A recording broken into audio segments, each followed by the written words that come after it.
Carolyn Grimminger with the Public Affairs Forum of the First Unitarian Universalist Church of Austin.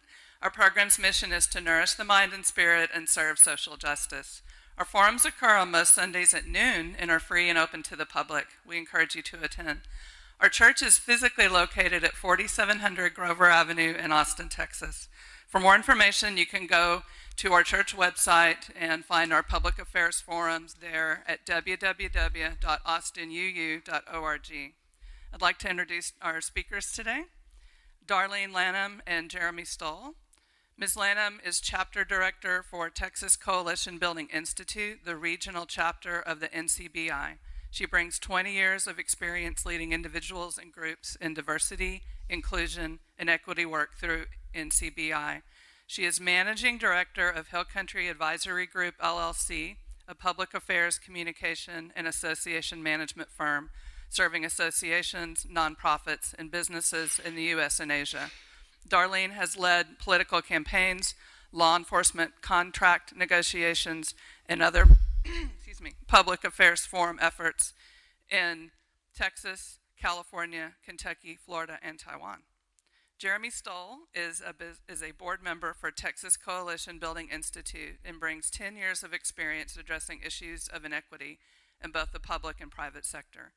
Prior to his current profession, Jeremy served as an educator and administrator in the public school system for 15 years. As an administrator, he worked to create equitable outcomes for all students, specifically focusing on the overrepresentation of students of color in alternative education settings, creating safe spaces for LGBTQ students and staff, and increasing positive educational outcomes for economically diverse students. Let's welcome our speakers. Thank you. Thank you so much, Carolyn, and thank you to the First Austin Unitarian Universalist for having us here at the Public Affairs Forum today.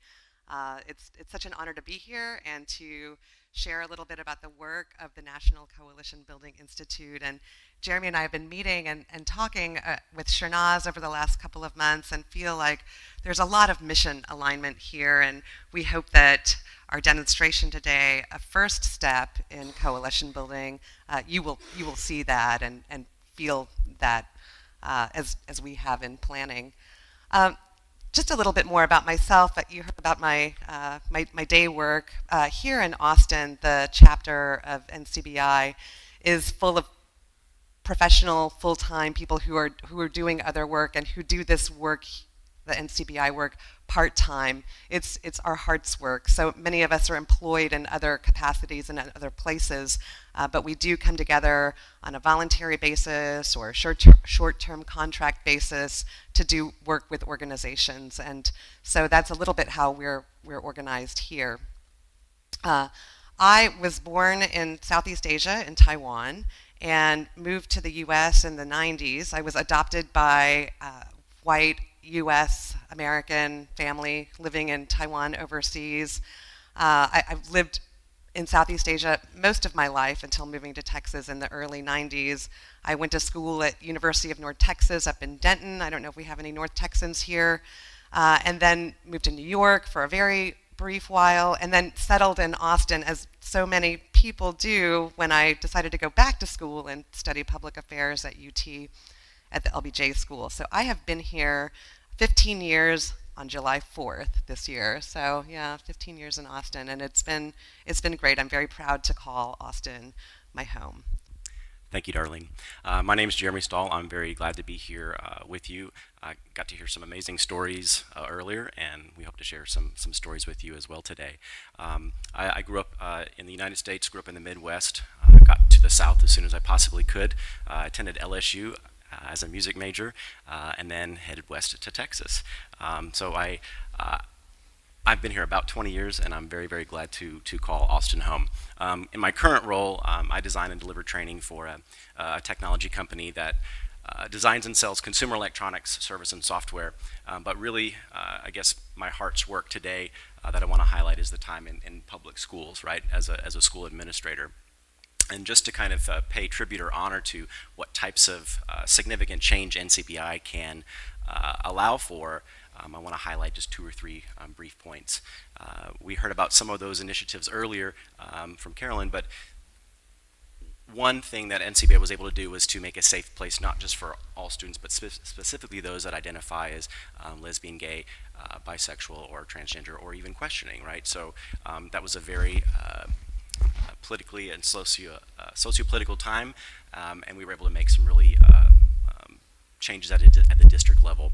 I guess the other area that I'd really like to kind of focus on is NCB also laying the framework or groundwork for developing a college and career readiness system within our district. So we were able to target first-generation college goers and teach them skills and provide supports. So I highlight those specific opportunities because I feel as though that sense for social justice and the definition of a beloved community really kind of intersect nicely. So thank you so much for having us today. Just a quick note about the National Coalition Building Institute. It's an international leadership development organization that works to end oppression among all groups and for all groups. It was founded about 33 years ago by a tiny but mighty Jewish woman, Sherry Brown. It is all over the world. We have chapters in Eastern Europe, in England, in South America, Brazil, and all over the US. We're organized in university campuses, in school districts, in corporations, and community-based chapters. So it's a very grassroots organization depending on who's available to lead in certain areas and who wants to begin a chapter. So we have a number of different ways and types of organizations across the US and in the world. We have 3 trainings a year in the DC, Baltimore area. They're Leadership for Development Institutes. They are 2.5 days long. You can go, you can learn the full one-day workshop model where we work to build coalitions and end intergroup conflict and oppression. You learn our controversial issues process and build connections with the different leadership groups in NCBI. It's a nonprofit, and we have a number of different affiliate groups for women, for men, GLBTQ, Asian, Jewish, Black African heritage. Am I leaving? I'm probably leaving some. Men, and a white identity group. And so once you go and have the opportunity to attend the first conference, you're then plugged into these different affiliate groups. We do monthly support calls and do technical advising with the whole international leadership community. It's a really, really fantastic resource. And we've been cited, actually there is literature. I won't spend too much time talking about how fabulous NCBI is. There are handouts that you can grab on the way out. There are 3 different ones about NCBI, more about our controversial issues process, and more about the one-day workshop, the Leadership for Diversity or Building Inclusive Communities workshop. You can take those on the way out. Just a personal story. This is not going to be us talking at you the whole time, by the way. We are going to have you standing up and sitting down and applauding, and it's going to be interactive and participatory. But I'll just tell you a brief personal story about what NCBI really means to me and the impact that it's had on my life. When I was in my 20s, I worked at an animal hospital up in Dallas near White Rock Lake, and I worked with a couple of women doctors who I just thought I admired them. They were professionals, they owned their own business, and there was one woman in particular who I just had a really great relationship and admiration and affinity for, and I just thought she was amazing. I looked up to her, and she was an inspiration to me, and every decision and everything that she did was very inspiring to me. And I was at work one day, and it was really busy, and we were sort of back in the technical area, and she grabbed me and pulled me into the restroom and burst into tears. and just needed somebody to talk to because she had broken up with her girlfriend of several years. And I didn't know that she had had a girlfriend. And I was so sad that I didn't know this about her. And I was so sad that I didn't know what to say to her. I mean, I was just so in awe and in shock. I had no idea. And in that moment, I just felt very paralyzed, like I didn't know quite how to reach for her in her pain. And I just felt super stuck. I think she just needed somebody to listen to her for a few minutes. And because we worked together, we were able to go on, and I was able to be a better, stronger ally to her. But it was just one of the first times in my life that I was just so paralyzed in how to be an ally.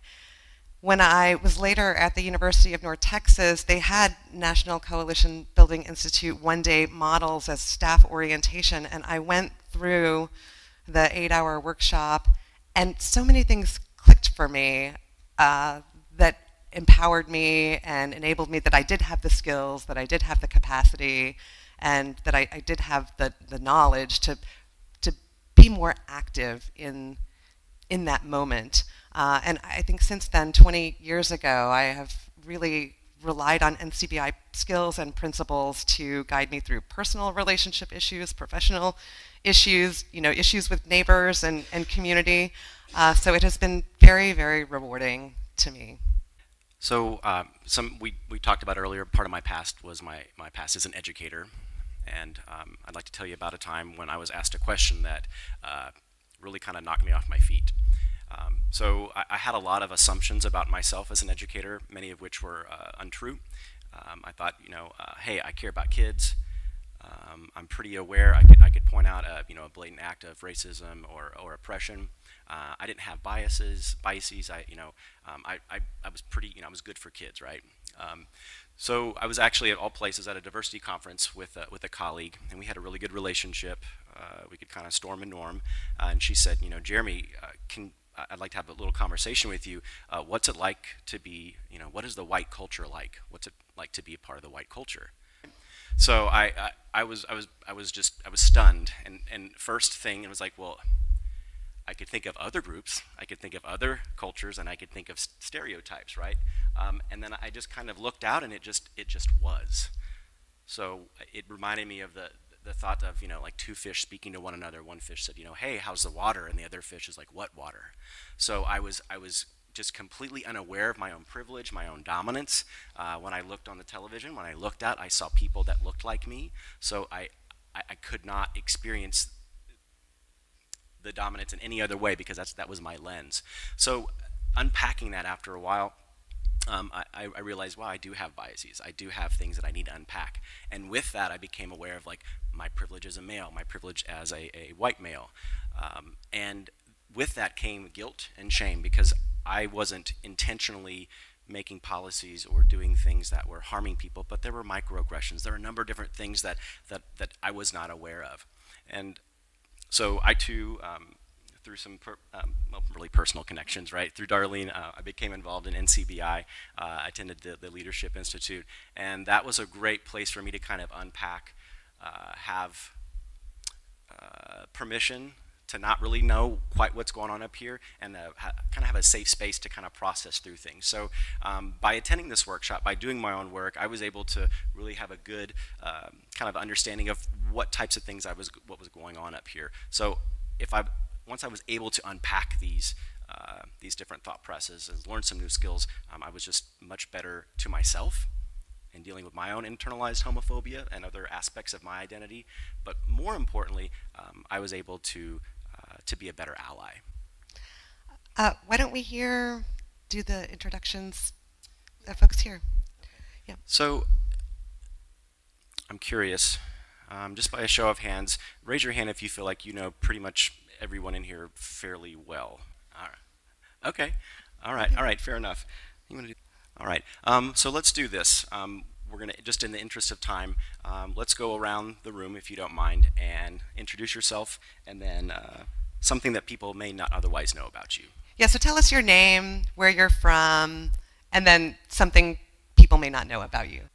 We can pass it. Name, where you're from, and something people here may not know about you. Well, I don't go to this church, so I don't think anybody knows anything about me. My name is Cheryl Gavea. I lived in Crestview for 21 years, and I own Austin Bed and Brew. I'm a brewer. Thank you. I'm Tomas Medina. I am a member here. Something people may not know about me is I have an inappropriate crush on Kylie Minogue, the pop. Hi, my name's Marge Wormald. I live here in Austin. I come to this church sometimes, but I'm not actually a member. And people don't know me at all, so. Or something that you would want people here to know about you. I'm excited to hear about this presentation. Mohan Rao. I'm a member of this church, First UU, for a little over 2 years now. Something about me. The first language I learned was Kannada, and the third language I learned was Spanish. My name is Elizabeth Kabala, and I've been going to this church a couple years as well. I don't know if this really is a good one, but I'm not a big fan of dogs. Now you tell me. Well, my name is Lynn Adams, and I've been going to this church for about 15 years, and I have a dog. And I played ukulele and actually could play ukulele songs all the way through for a brief time when I was about 10 years old. My name is Nicole Meitzen, and I come to this church sometimes. And my husband, daughter, and I lived in an RV and traveled cross country for 15 months a few years back, so that was really fun. I'm Sharon Garcia. Come to the church fairly regularly, just for the last almost 2 years now. Something you don't know about me. For my very first major hiking trip, I went down to the bottom of the Grand Canyon.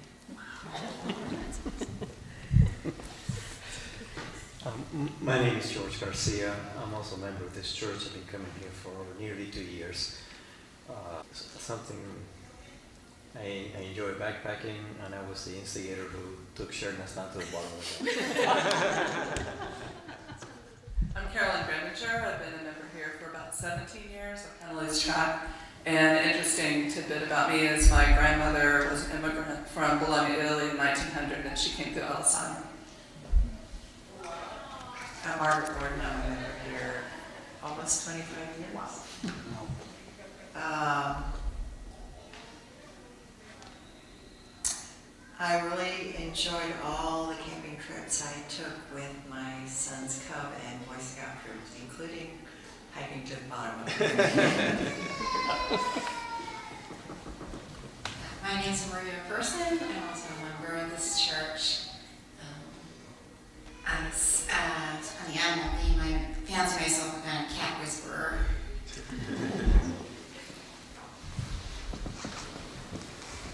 My name is Luther Elmore, and I'm a member of this church. And one thing that most people not know about me here is I was born and raised in Central Florida. Very poor family. My dad had an 8th grade education, and he was an often unemployed carpenter. My name is Joanne Ferner, and I come here. I've been coming here for a few months. I'm not actually a member. Been living in Austin most of the last 40 years. And I am a retired librarian. I believe librarians are underrated. And whenever they say, how do we know what's true and what's fake? You ask the librarian. And the only reason they haven't is because we're female, I believe. Because why is everybody out there, how do we know what's true? Librarians have always been able to vet information.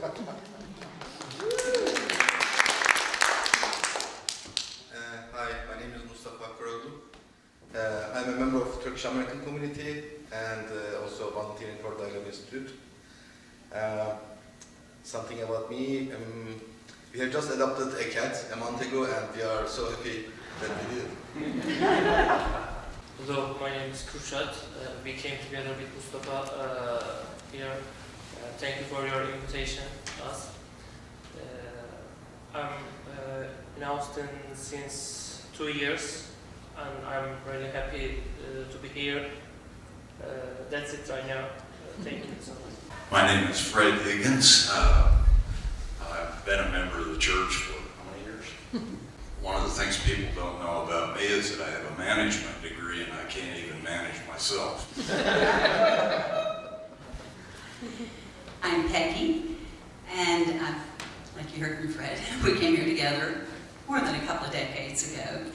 And people know that I'm very involved in the immigrant work, but what I think a lot of people don't realize is my Spanish really is not very good, but that doesn't stop me from talking to people.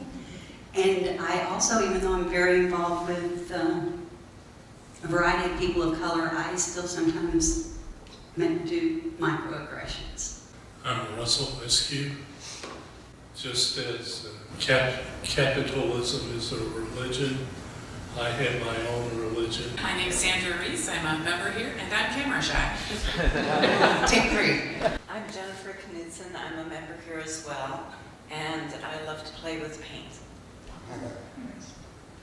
I'm Catherine Tanny. I joined the church in January after coming here for about 1.5 years. And I rode my electric bicycle here today, and it's not cheating. I'm Caroline Johnson. I've been a member a few years now, and my favorite music to listen to is Scott Joplin.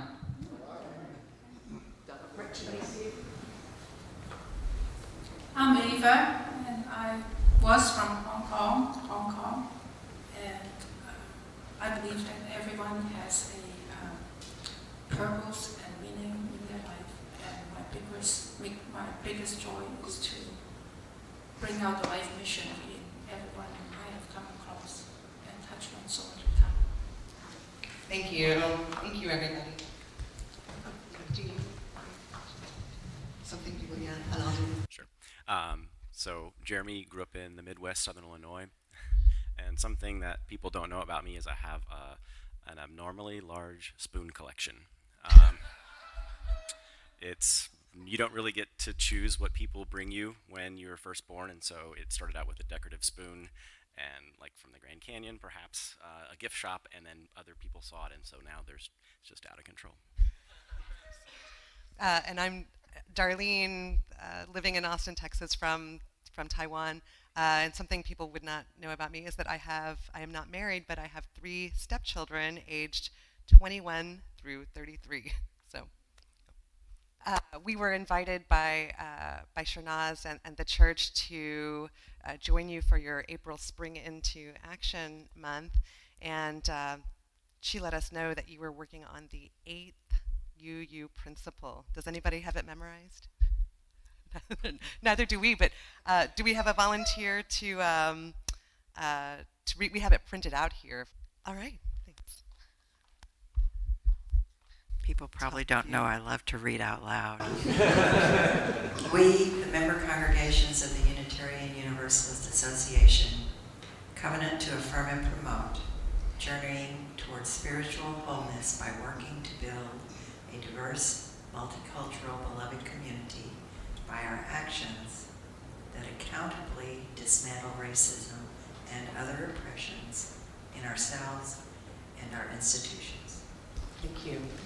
And we've got one more piece about the definition of a beloved community, the UU's definition of a beloved community. Any volunteers to? All right, thanks. The definition of beloved community.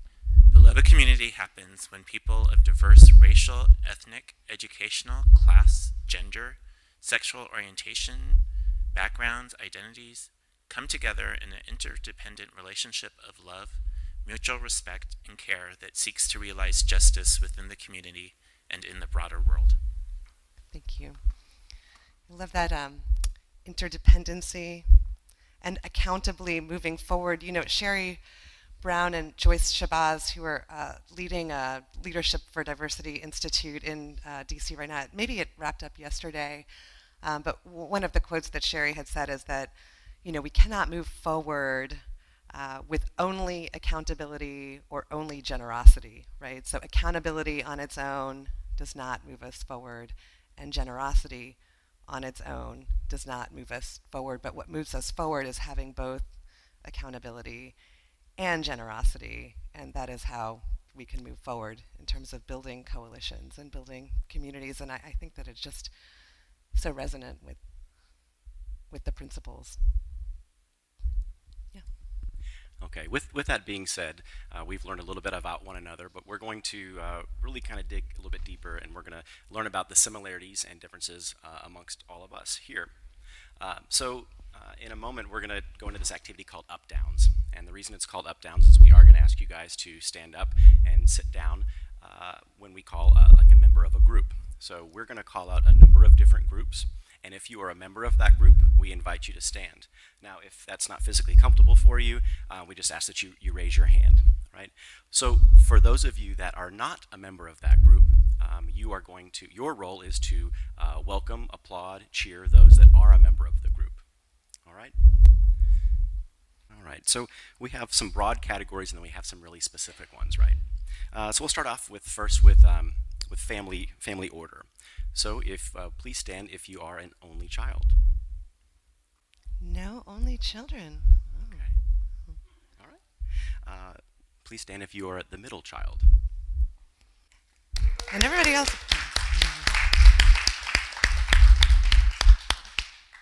Please stand if you are adopted. That's me. That's me.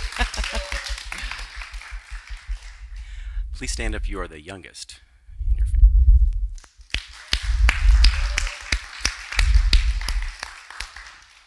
And what if you were the oldest?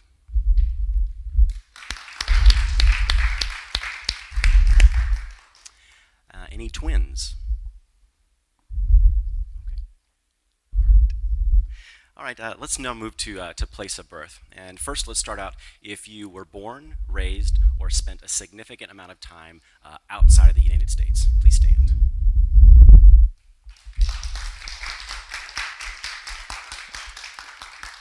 All right, thank you.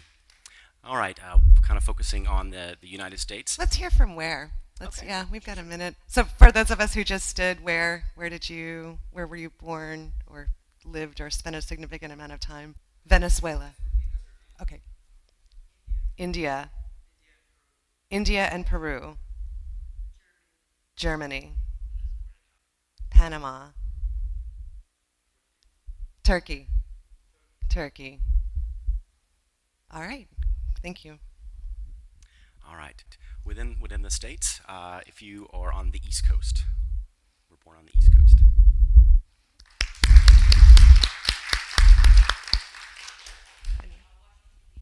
Born in Washington, D.C.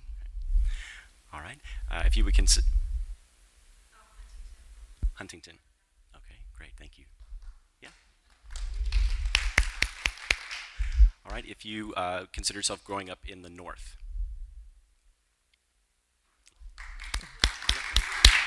Great, and specifically? Michigan? Iowa, okay. All right.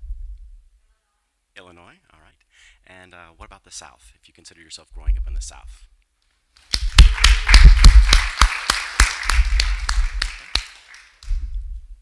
And where in the South? All right, all right. All right, West Coast. Yeah.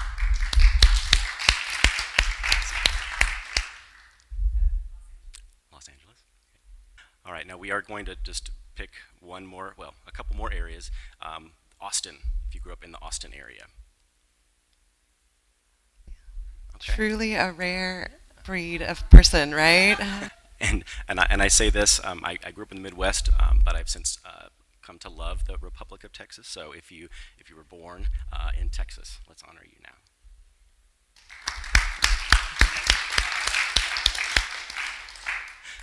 Okay, outstanding. Are there any places any groups that we missed, that we left out? For place of birth. You said Hong Kong? Okay, thank you.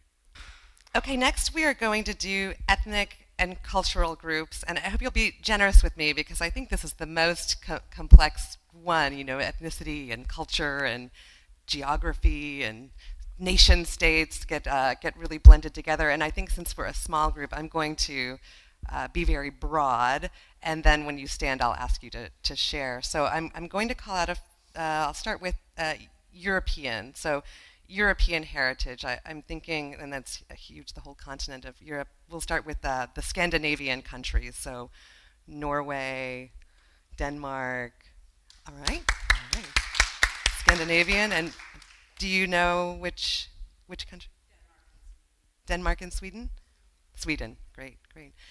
And then what about France? French?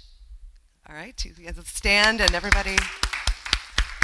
And so the point of the standing is so that you can look around and see who do I share this quality with, who do I share this trait with, and then the purpose of applauding is to know that for you to feel completely welcome about being here and proud about claiming your identity. So we all have the job of standing proudly and celebrating. Yeah.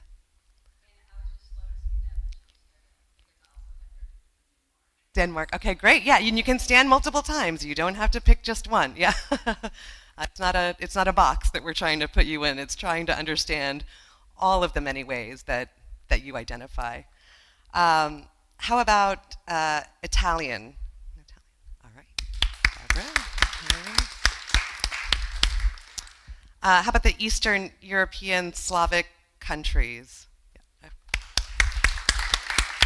And where? Czechoslovakia, thank you. Did I do Spain? Spain? Portugal? All right. Did I miss? I'm sure I missed something in your... Germany, thank you. Germany. How about Great Britain, you know, English, Welsh, Irish? All right. Wonderful. Okay. How about Asian?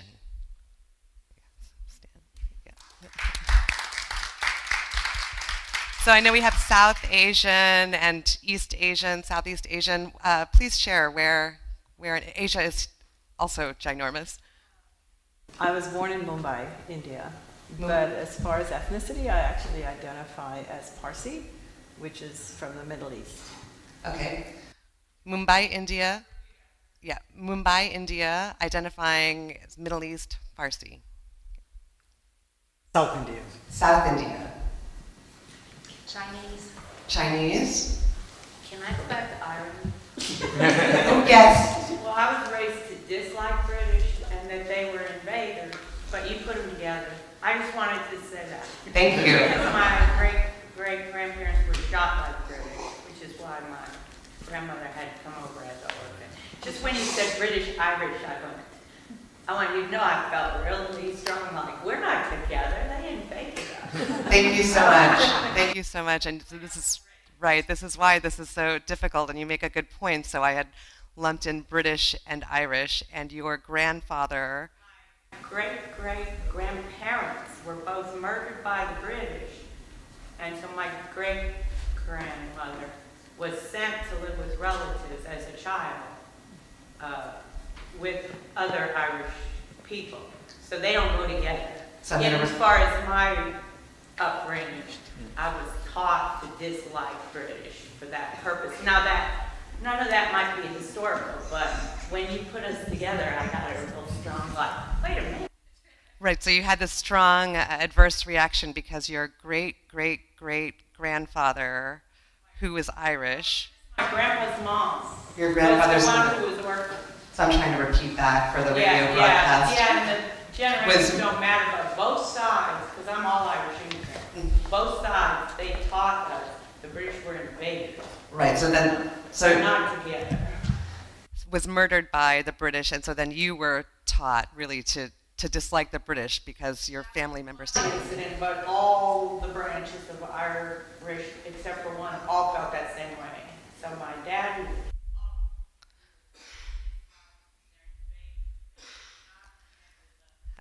So this is generational, that we are taught by our parents and our grandparents about our identities and who our enemies are and who, and who our friends are. Yes. I have a joke. There are two kinds of people I can't stand. People who are intolerant of others and the Dutch. Thank you. What was your identity? Well, both of my parents were born in Lithuania, like way on, almost a turn of the century ago, like not 100 years ago now. So I identify with old people. Okay, and Lithuanian is what you had said specifically. Thank you. So returning back to the Asian countries, you had stood up and hadn't said yet.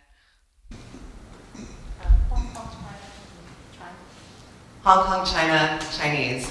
And I have Taiwan, Han Chinese ethnicity. German on both sides.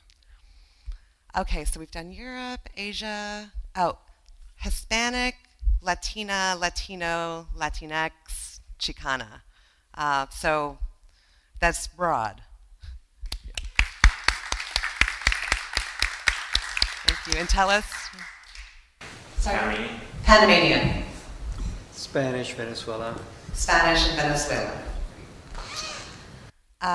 Black, African heritage, African American. Okay, thank you. And do you know the country or the culture that you'd like to specify your connection? Good. Well, my ex-wife lived in Zambia, and we went to a wedding in Georgia. I think it's a lot of Zambians. And it's not a man who's my age or so or older seemed to be like treating me with a special, how do you say, familiarity or something. I was sort of shocked by how he thought he needed to be an important person. I've always thought myself sort of irrelevant to anything.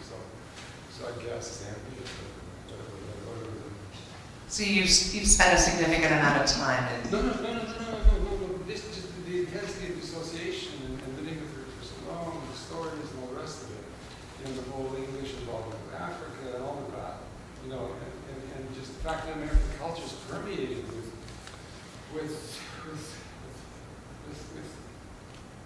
how do you say? I lived in Canada like half my life, and there's the absence of slavery in Canada, the dearth of black people. It's sort of there's a marked difference between the culture of the United States and especially in the South. And you don't even know it. It's just like, I know. It's just how would one not stand up at that point? It's just there. Well, and I think it's important too to notice who's not in the room. So the question is, which culture do you personally identify with? And there are cultural connections and associations that are so strong, that we care deeply. But the point of this exercise is understanding your own identity and from where you come in and what's easy and difficult to stand up. Very specifically, the idea of music as spontaneous and not orchestrated, handed down from above. The idea of music as rising from individuals and not from an authority or something. That idea is, I think, is more African than anything. And that's the idea. It may be transcultural, but I think for me, that's the important. Thank you. All that comes from that. That's just the beginning of something else. The idea of not any government at all, in a sense. Thank you. It's probably a little deeper than what we have time for here today. And I think I have missed Native American, indigenous people. Thank you. And which tribe do you know? Cherokee. Chickasaw. Any others? Did I miss anybody? Central Asia, right? So Asia, Central Asia, North Africa. How do you? I'm sorry, Europe. Just we have small region with Europe, we are neighbors to Greece. Yes. And we have a coastal, basically, on Mediterranean and very close to Italy. And, you know, It's a Mediterranean, Italy, okay, yeah. Europe, great. A lot of people identify themselves either Europe or Middle East. Either Europe or Middle Eastern, yeah, or Central Asian. I like being Asian. I like to claim it as Central Asia. So, thank you, thank you. What's next? Oh, religion. Okay, so and let's fly through these again. I'll just throw some broad categories, and if you're somewhere in there and would like to stand and share, please do that. So we will do. Well, actually, for how many of you growing up was religion important in your family or your childhood? Let's stand up. All right, a lot of us, a majority of us here today. And so for how many of you was religion not emphasized or not important growing up?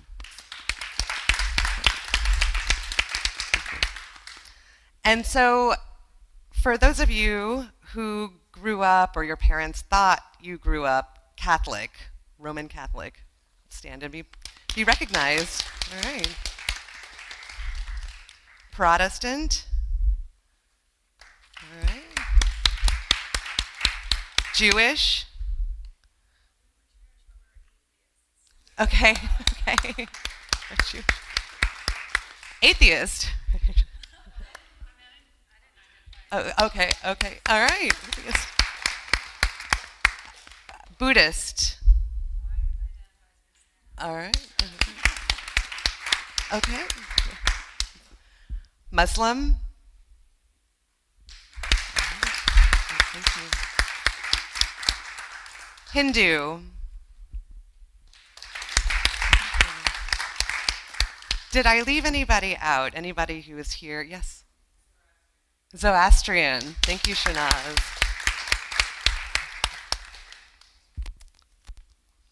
Okay. Unitarian. Oh, thank you. Unitarian. I even wrote that down, and then I was like, what are they all? So atheists by sort of are underrepresented, like your attitude is underrepresented, I would suggest. Hard to disagree. And maybe to the man, the few exceptions, they're against organized religion. But organized religion is government, so they're kind of out of it. So to say, the very fact we have a law breaking the religion from government attests to the fact that government is religion. Thank you. Thank you for your insight. Just for the sake of time, we've got about 10 minutes left. We've got a number of categories to get through, so we'll continue to move forward. All right. We're now kind of focusing on class or economic background. We'll divide this into 3 areas, and we'll separate these out. You were raised with less than enough, or more than enough. So for those of you that were raised with less than enough money, background, go ahead and stand. So socioeconomic status in class. Yeah. Yeah, tell us about that. Weird question, because I think there are a lot of people that when their parents break up, it's like you're fine, and then you have periods of time where there's not enough, and so it's like there were times when there was more than enough, there were times when there was nothing, and there were other times where it was enough. So that's like hard to fit.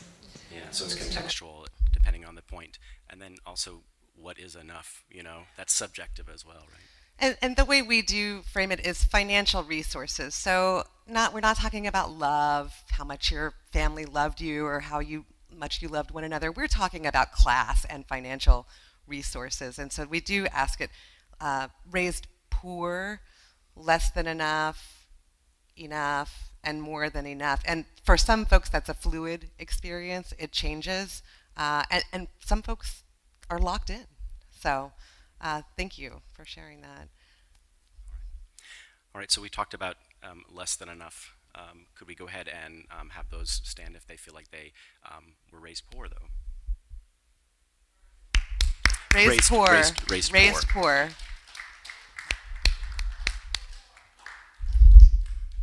All right, thank you. Let's have a show of appreciation for those that were raised with enough.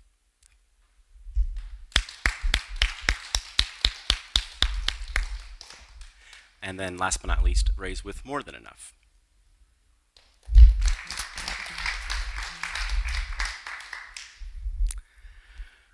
Okay, this is a fun one. Let's talk about age.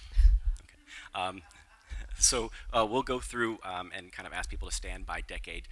But first off, let's kind of break this down into two categories. If you are younger or look younger, can we have you guys stand? Well, I think maybe the teaching point is, if for those of us who are younger or look younger, we're targeted by society for not knowing enough or not being experienced enough, and that's called adultism, right? Those of us who look more mature, more senior, we're targeted for ageism, discrimination based on our older age. And so I think the point is just to look at it in both ways. At either end of the spectrum, you could be targeted either by adultism, by not being taken seriously because of your youthful appearance or young age, and then being targeted because of your maturity or being an elder in ageism. Fair. Yeah. Absolutely. Yeah.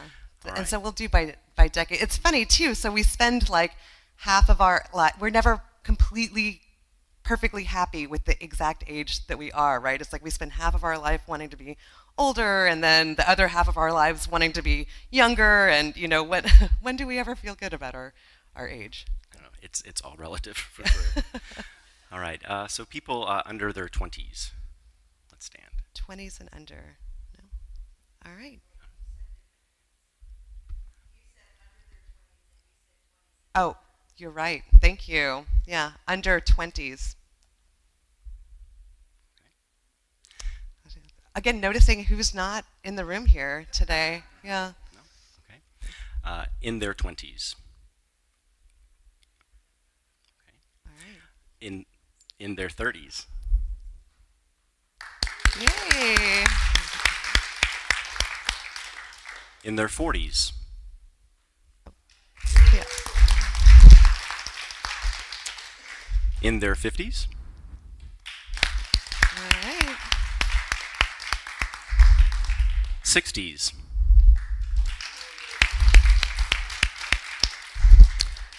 70s.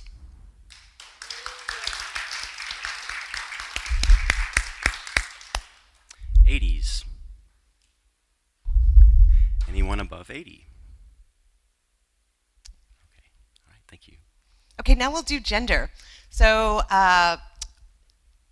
when I first started leading the NCBI workshops, we just did men stand up and be proud, and then women stand up and be proud. It was very exciting, but we've adapted the model in recent times to include the group those for whom the term neither man nor woman adequately represents your identity, and then we'll ask you to share how you prefer to identify if you wish. So I'll do men, women, and then for those who the terms neither man nor woman adequately represent your identity.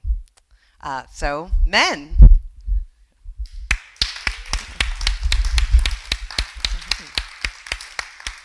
Women. All right. And then for those for whom the term man or woman does not adequately represent your identity. And how do you prefer to be identified? It's a pejorative term, it's a diagnostic term, it's pathologized but not entirely. It's called autogynephilia, or autogynephilial, or autogynephiliac, or whatever. And it's a bit of an explanation to explain that none of the terms we use, either as pejoratives or honorifics, are used generally, and nobody really knows them. Very few people know the term. It's exactly who I am. Thank you. Thank you.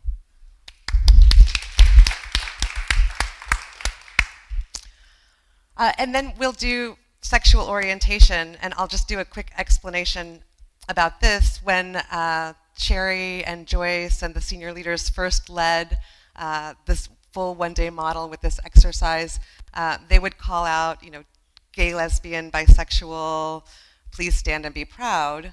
Well, people would come up to them after the workshop and say, hey, I was not prepared to be out in this group, and I feel like you just really put me on the spot to out me. So they started leaving it out, and then they would do a few workshops, and people would come up and say, you completely glossed over who I am and my identity, and I did not have a chance to stand and be represented in the group. So we also recognize that you can identify as gay, lesbian, bisexual, transgender, QAI, choose not to identify in a particular setting or in a particular group, and be completely proud. So I'm going to give folks the opportunity to stand and be out if they would like, or to opt not to be out but still feel completely proud about their decision to not be out. But I'm first going to ask a broader question, which is who in this room, who among us knows or cares deeply about somebody who is gay, lesbian, bisexual? Yeah. All of us here. All right. And then for those of us who would like to be out, who would identify as gay, lesbian, bisexual?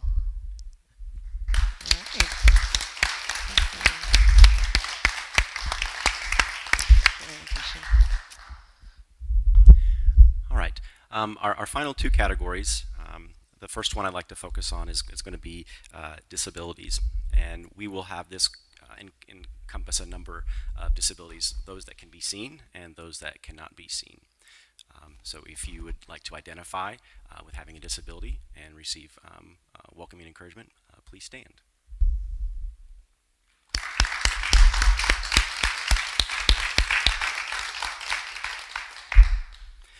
All right, and the final one, I will not ask you to stand, but I want to talk about private identities. And we heard a little bit earlier, it's hard to talk about having less than or more enough depending on what time you are in your life. It's very fluid, and there are identities that are a part of us based off life experiences, perhaps having a family member struggling with addiction, a traumatic event, right? So these are private identities that have shaped who we are at one point in time or currently impacting who we are at one point in time.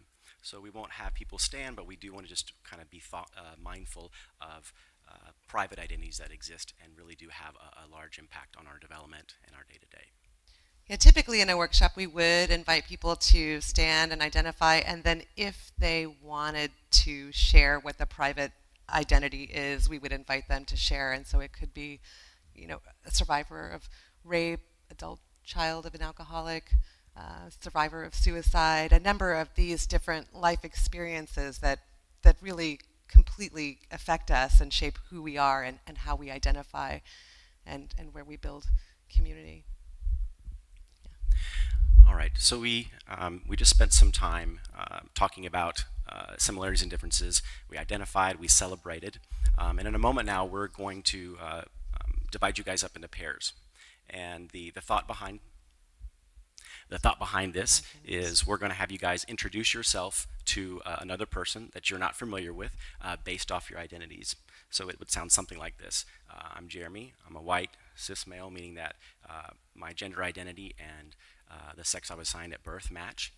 Father, husband, son, German. So something along those lines. All right, and we'll each take about 3 minutes or 2 minutes perhaps. Yeah, I think just because of time, maybe we'll take we have 4 minutes left. So, and I think we've got maybe 6 minutes of things to say left. So for those of you who do have a hard stop and need to leave, please, thank you for coming. But for those of us who can stay, we've just got about 6 minutes more. And so then I would, so you're pairing up with somebody, just, find a partner, and then I would say, I'm Darlene, woman, hetero, raised with more than enough, Asian, Han Chinese, born in Taiwan, not raised, not religious, in my 40s. We hope that what you are seeing today is a first step in coalition building, and I think it's very organic. It depends on who is in the room, who is here now, because this is your team that is moving your community toward your goals. But in order to get your team nice and gluey and sweet and squishy and stuck together through the hard times and the great times, you need to know who one another are. Now, there are a number of other skills. This is not the complete coalition building set. There are 6 or 7 other key principles and skills in coalition building. Understanding how they all build on this. Understanding how your group identity and your, the categories with which you identify with strengthen your leadership or cause struggles in your leadership. I mean, all of these identity categories that we went through have an impact on who you are. Some of them give you strengths, some of them give you struggles. There are exercises around learning how to listen to one another, how to stand up and be an ally to groups that are different than your own, how to recognize that every issue counts and that we all lose if we're pitting issues and people and pain against one another. So how to make space for every issue, and how to interrupt when prejudices, bigoted remarks, slurs, hurtful things, when either I am targeted, or if I witness my loved one being targeted, how to stand up and interrupt that effectively, keeping the team together. So, this is, again, just the very first introductory step. And the skill here is being able to talk about all the different group identities and learning what's similar about all the people in this room and what's different. And how do we then make space for those similarities and differences? So we thank you very much for having us here at the Public Affairs Forum. All right, let's give them a hand. Thank you very much.